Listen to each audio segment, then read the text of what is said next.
Welcome into another edition of This Week in UNC Baseball with head coach Scott Forbes. I'm Tommy Ashley. That's Matt Clements. And, of course, the man in the middle, Coach Forbes, coming off a series win in South Bend. Coach, just a general question. It seems like you experienced some of the best with Beauvair's performance, and you got the series win. And then Jake Knapp really struggled, and Max Carlson really struggled. Just sort of talk about that aspect of this deal. Very good series win. That's number one. Yeah, no doubt. We feel like we might have found something with Carlson mechanically. We've been really zeroing in on that, trying to figure out, why his fastball's been getting hit so hard. And him and Coach Gaines spent a lot of time, in the hotel room. I spent a lot of time just trying to figure that part out. But they'll figure, but together they feel like they'll make some of those improvements. And they did, Notre Dame, the heart of their order, those older guys in Putz, Prasner, Coates, if you don't make a pitch, they make you pay. And that's what happened with Knapp and Carlson. But Knapp had been really good for us, obviously, on those game threes. And again, just the big inning, the 2 home runs or 3 home runs he gave up. I thought he had good stuff. And I thought the ball was jumping out of Carlson's hand. But it was one of those situations where Beauvair could locate 2 off-speed pitches and neutralize that power, and those 2 guys couldn't. And they were able to time up the fastball a little bit. But I thought they both had good fastballs. They just got hit, to be honest with you. You mentioned the off-speed pitch there, and Beauvair's performance. I mean, that's as good as it's been, at least from the outside looking in for you guys this year from a starting pitcher. You stayed with him. He got through the 5th, he got through the 6th. You stayed with him. What was the thought there? And then can you sort of talk about that off-speed pitch and how it really does neutralize, especially the college bats? Yeah, I mean, you look at everybody loves to see the radar gun and loves to see the velocity. But if you look at the starters for the most part, besides Schemes from LSU, and obviously Louder jumps out to me, his velocity can get up there at times to 94, 95. He's more of a pitcher still with his command. The fastball's is still the easiest pitch to hit for a hitter, unless, somebody's out there 96, 98, but there are many of those guys like they're back into the big leagues. So you have to be to pitch. You have to be to keep them off the fastball. You have to be to locate an off-speed pitch. Because kids are stronger. They've got the hack attacks, the machines. They're able to work hard on the velocity. And that's the difference maker, is having guys that can give and take. And you look at a guy like Ace, he's got some deception. His fastball's up to 92, but he's able to neutralize you with the slider. And that's where Carlson's usually on his game. He's got that nasty changeup, and he's throwing 91, 94. That 91, 94 is going to be a lot harder than that 91, 94.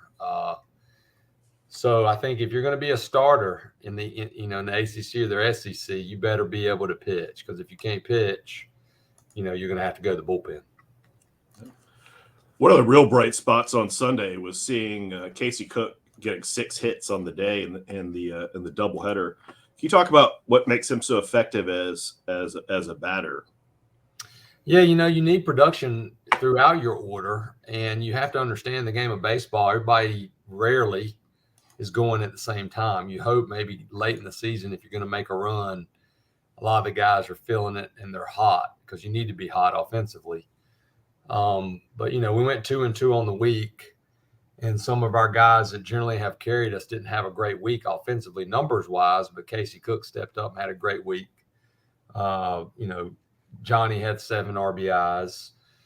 So even though we didn't have our normal offensive output this week, we had some guys like Casey Cook step up for us, Patrick Alvarez, and do some things that allowed us to win the series at Notre Dame and to still have a solid week. Obviously, I'd have felt a lot better if we'd have been 3-1 with that lead against Coastal.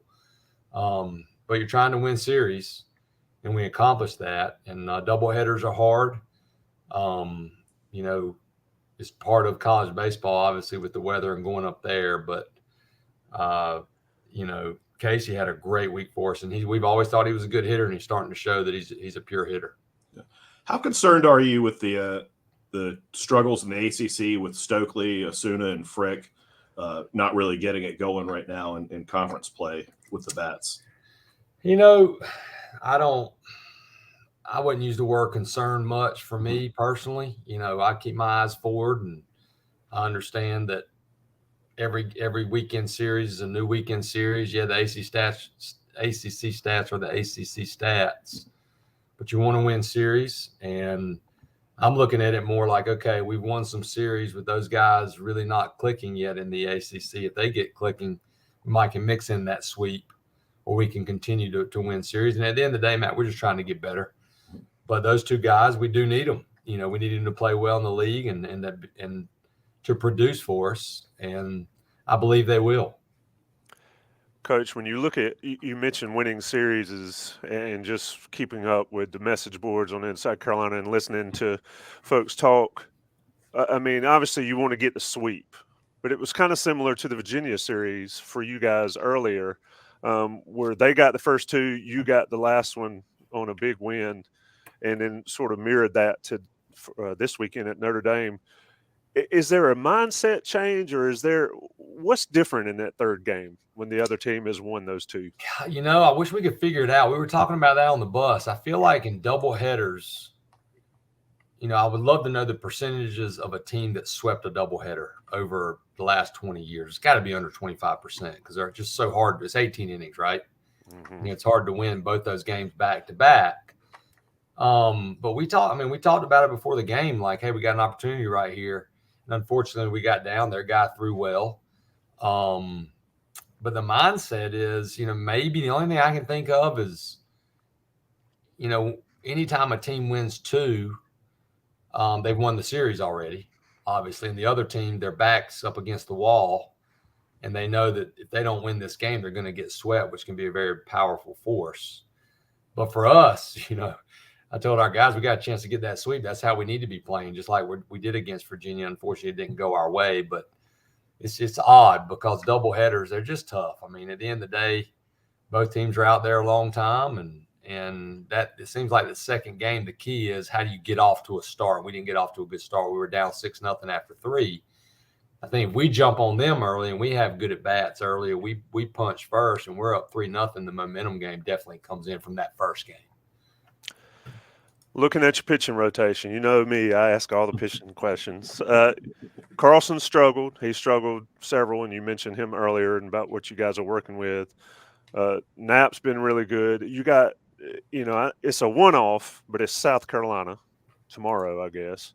What's it looking like for you guys there on the mound? And then, in your next series down in Atlanta, a team that's not great, but like we've always talked about, the ACC, you better be ready or you're going to lose. Yeah, Georgia Tech's great at home. You just look at their history. They don't lose much at home. They always hit. They always score. I swear it doesn't matter what team we've had going down there. It is a barn burner every single time, and it's one of our toughest places to play. The challenge this week for us, obviously, is we had those 18 innings yesterday. We didn't have those 18 innings on Saturday. Then we have a short turnaround, and we had to play South Carolina on Tuesday, which is tomorrow. And then we got Georgia Tech Thursday, Friday, Saturday. And looking at the weather in Atlanta, we could have to play a doubleheader Friday.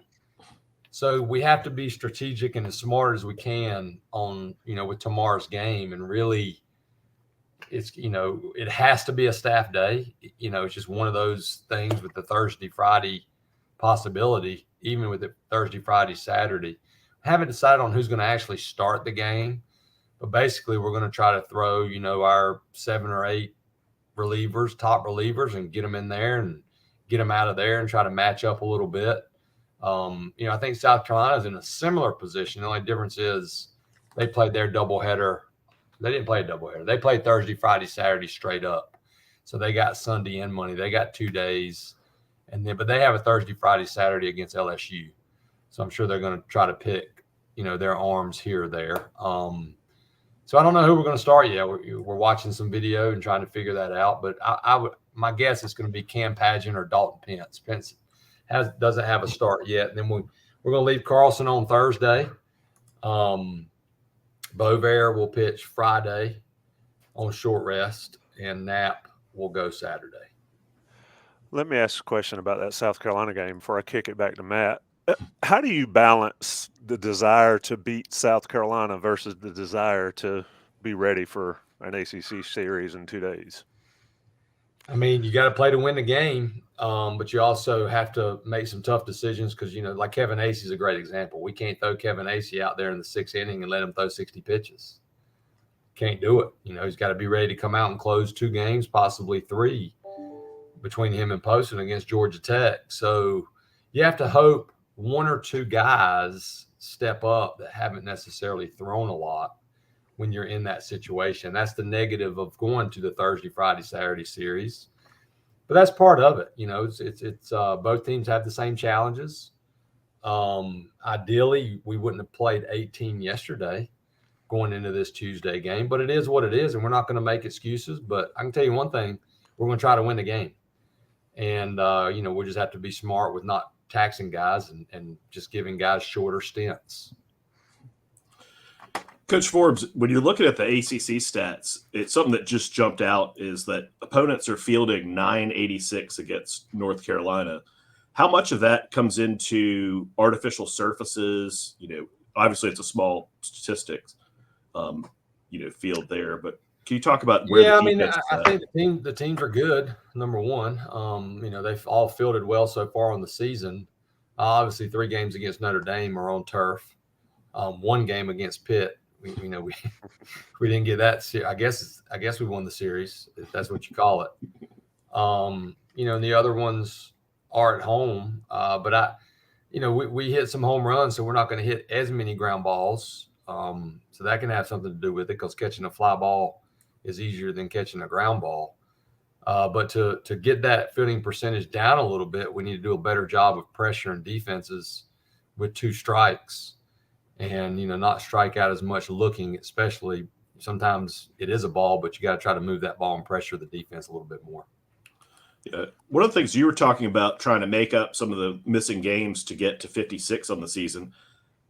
Does the Thursday through Saturday series make that more difficult to schedule those midweek games? And it does. Yeah, it's almost impossible. I've even looked at going on the road to playing somebody because you want to play 56, but your days are your days. You can't miss so much class, and you want to be locked and loaded for your weekend series. I knew looking at it like this was going to be a tough stretch, the beginning of the season for us. Colder temperatures going to Pitt, colder temperatures going to Notre Dame. Not many teams have won series at Notre Dame the last 4 years. They've been kind of sneaky, one of the best teams in our league, especially at their home turf. And I knew going up there would be tough and a little wear and tear on our guys. Thankfully, we have unbelievable support because we're not, our budget doesn't allow us to charter. We have to raise the money. And we did charter to Notre Dame, so we got back a little bit earlier last night. Our guys get to class. We can have a good workout today in a short turnaround, and we're right back on the road. But, that's part of college baseball, and that's why you have to take care of your body. But getting those games in, man, I don't know how we're going to do it. We can try, but it's going to be difficult. Sorry, go ahead, Tommy. It's up to you. I was going to follow up on the getting your body right and all that with Terry Joe and that crowd. Just sort of speak to how important they are, especially in these early season where you go hot to cold. You mentioned that pit. That was more like an ice rink out there. I just got a text from Terry Joe because Grant's got hit pretty hard and, could have a minor injury. He got smoked with about 93-mile-an-hour fastball right in the ribs yesterday. Had to come out of the game. I mean, she's unbelievable. She's been here. We were joking. This is like the 18th Easter we've been together on a staff. But she gets our guys on the field, and that's the most important thing. You want somebody that really cares about the kids, number one, but also helps your guys get on the field and fight through those injuries. There's sometimes you have to miss a game with an injury. And then Coach Gash, our strength coach, he traveled with us. He's working our guys out. We're off all day on Saturday. We got to have a plan, get up in the morning, and having that support staff. That's a great point, Tommy, because there are a lot of people that do things behind the scenes that help us be successful. And those two, Greg Gatz and Terry Joe, are 2 of the most important on our staff. Yeah. When you're looking at the upcoming needs with the draft and the roster that you have, what are the main things that you and the coaches are looking for the recruiting class for the next couple seasons? Is it primarily, looking to bring freshmen in, bring people in the transfer portal? Your classes change based on the draft. It's too far to look ahead to the next class. I'm looking at next year's team. trying to figure out who's going to be back, who's not going to be back. But you can never have enough pitching. We need to continue to increase our pitching depth because that's important. That's how you win games.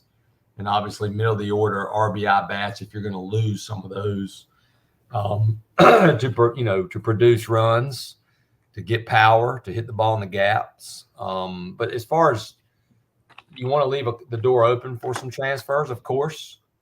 And we've had some success in the junior college ranks as well. But you have to count on some development too, Matt. Guys have to get better in college baseball. You have to have an Angel Zarate. You have to have a Brett Daniels. You have to have a Ike Freeman. You have to have a Mikey Madej because you can't do it all. I mean, you look at how hard college baseball is right now. You look at Ole Miss. You look at Texas A&M. You know, that stat that I saw out there about 3 teams in Oklahoma that played in the College World Series last year.